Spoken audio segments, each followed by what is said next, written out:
Histoire la nuit de Saint Andrews. En Allemagne, on croit généralement que la nuit de la Saint-André, la nuit de la Saint-Thomas et les nuits de Noël et du Nouvel An, une jeune fille a le pouvoir d'inviter et de voir son futur amant. Une table doit être dressée pour 2 personnes, en prenant toutefois soin qu'il n'y ait pas de fourchette dessus. Ce que l'amant laisse derrière lui doit être soigneusement conservé, car il revient ensuite vers celle qu'il a et l'aime passionnément. L'article doit cependant être soigneusement caché à sa vue, car autrement il se souviendrait de la torture du pouvoir surhumain exercé sur lui et qu'il a enduré cette nuit-là, prendrait conscience des charmes employés, et cela entraînerait des conséquences fatales. En Autriche, une belle jeune fille cherchait un jour, à minuit, après avoir accompli les cérémonies nécessaires, à apercevoir son amant, sur quoi un cordonnier apparut, tenant un poignard à la main, qu'il lui lança et disparut ensuite. Elle ramassa le poignard qu'il lui avait lancé et le cacha dans une malle.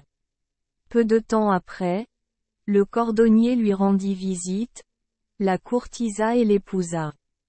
Quelques années après son mariage, il lui arriva d'aller un dimanche, vers l'heure des vêpres, à la malle chercher quelque chose dont elle aurait besoin pour son travail du lendemain.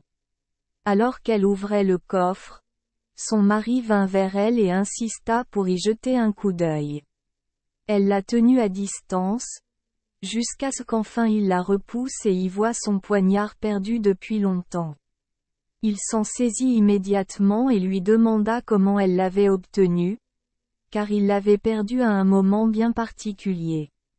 Dans sa peur et son inquiétude, elle n'avait pas le pouvoir d'inventer une excuse, elle déclara donc la vérité, que c'était le même poignard qu'il avait laissé derrière lui la nuit où elle l'avait obligé de lui apparaître. Son mari se mit alors en colère et dit d'une voix terrible, « C'est donc vous qui m'avez causé cette nuit d'horrible misère ?» Sur ce, il lui enfonça le poignard dans le cœur. Merci les enfants des Esperluette Croisillon 39. Avoir écouté des contes de fées au jour Esperluette Croisillon 39. 8. Espérons que les histoires apporteront aux enfants des moments heureux et significatifs. Si vous aimez notre chaîne, veuillez appuyer sur le bouton S Esperluette Croisillon 39. Abonner, pour ne manquer aucune histoire intéressante.